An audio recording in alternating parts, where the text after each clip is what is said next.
Praise the lord. హల్లెలూయా.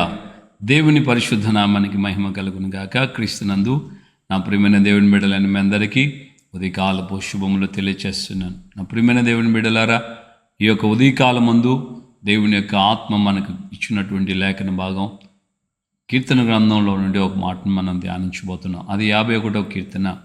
51వ కీర్తనలో 17వ వచనంలో మనం గమనించినప్పుడు కీర్తనకారుడైన దావీదు అంటాడు, విరిగి నలిగిన మనస్సును దేవా నీవు అలక్ష్యము చేయవు.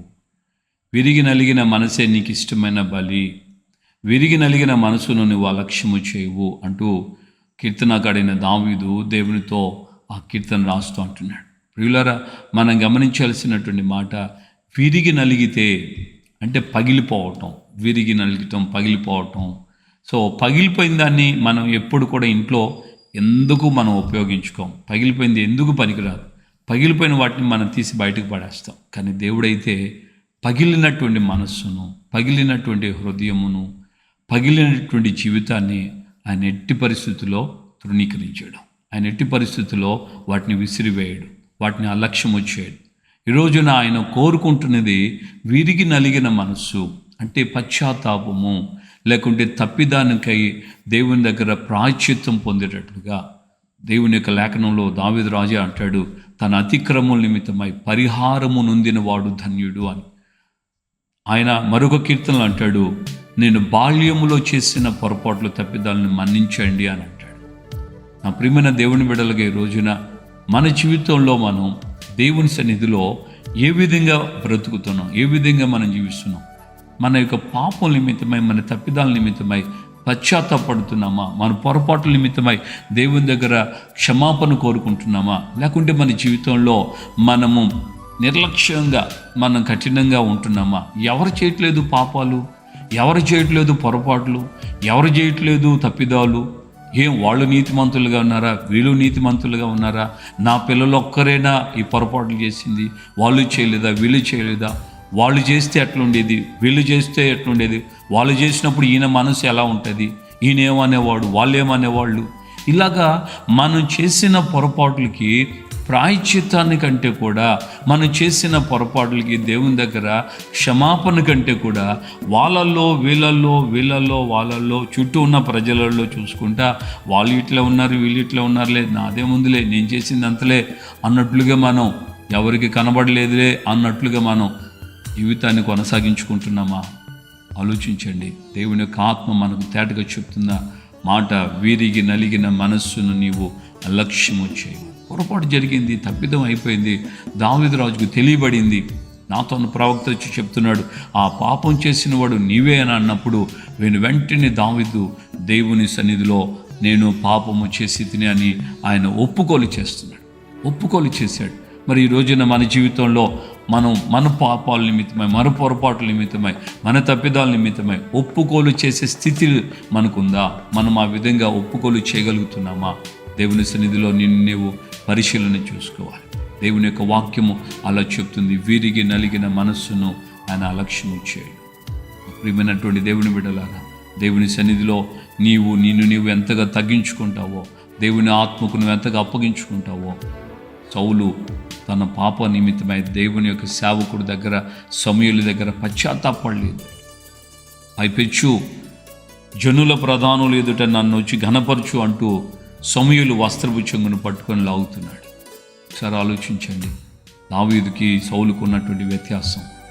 సౌలు రాజు, దావీదు రాజే.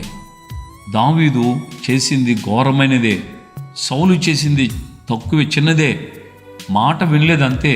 కానీ దావీదు ఏమో ఒక కుటుంబాన్ని నాశనం చేసేసాడు. కానీ పశ్చాత్తాపంలో విషయంలోకి వస్తే దావీదు ఎంతో దేవుని దగ్గర ప్రాధేయపడ్డాడు. ఆ 51వ కీర్తన ఆధారం అదే. ఊరియాను చంపించాడు. ఊరియా భార్య తన భార్య కావడానికి కోసం అంత భయానకమైన రీతిలో అక్కడ దేవుడు దావీదు చేసినటువంటి ఆ క్రియను దేవుడు ఎత్తి చూపించాడు.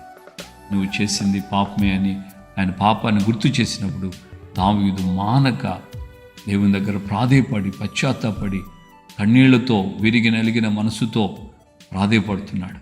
ఒకసారి నీ ఆత్మ నా ఎదురుని తొలగించొద్దయ్యా, నూతన మనసు, అంతరంగమందు స్థిరమైన మనసును నూతనంగా పుట్టించు అని కోరుకున్నాడు. మరి ఈరోజు నువ్వు చేసిన పొరపాటుకి, నీ బిడ్డలు చేసిన పొరపాట్లకి, నీ భర్త చేసిన పొరపాట్లకి, నీ భార్య చేసిన పొరపాట్లకి నువ్వు ఒప్పుకోగలుగుతున్నావా దేవుని దగ్గర? అయ్యా, నా బిడ్డలు చేశారయ్యా, క్షమించండి.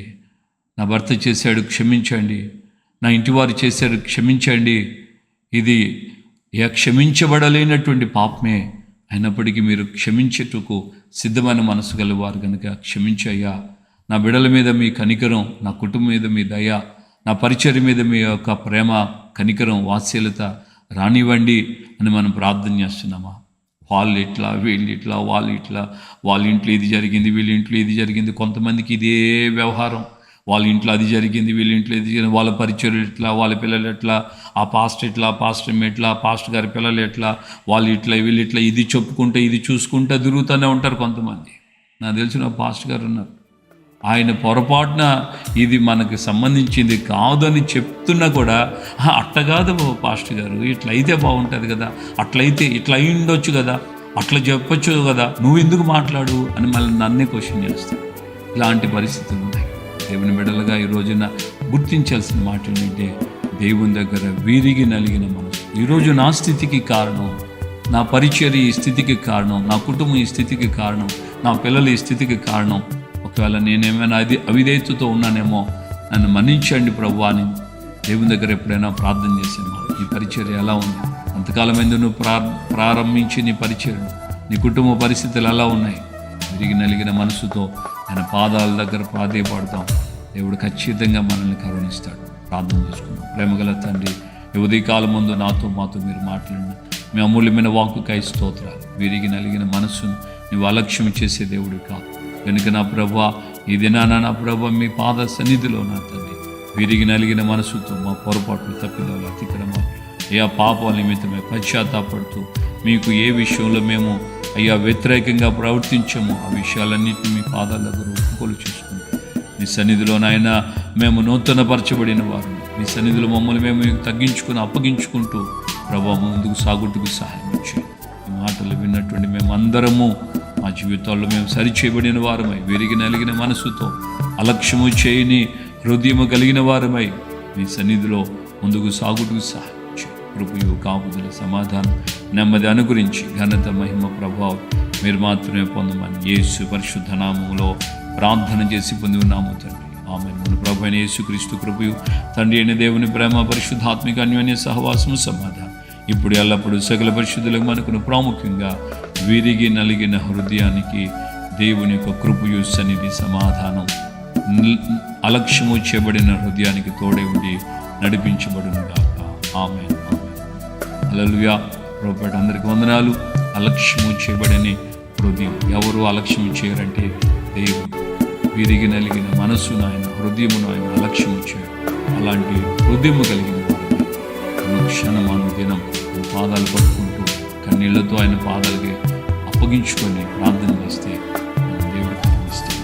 పాపాత్మురాలైన స్త్రీ ఆయన పాదాలను అలాగే పట్టుకుంది, కన్నీళ్లతో ఆయన పాదాలని కన్నీళ్లతో తడిపింది. విరిగి నలిగిన మనస్సును ఆయన అలక్ష్యం చేయలేదు. ఆమెను క్షమించాడు. నీతిమంతులందరూ మార్చాడు. ఆమెను కూడా విధంగా ఆశీర్వదించాడు.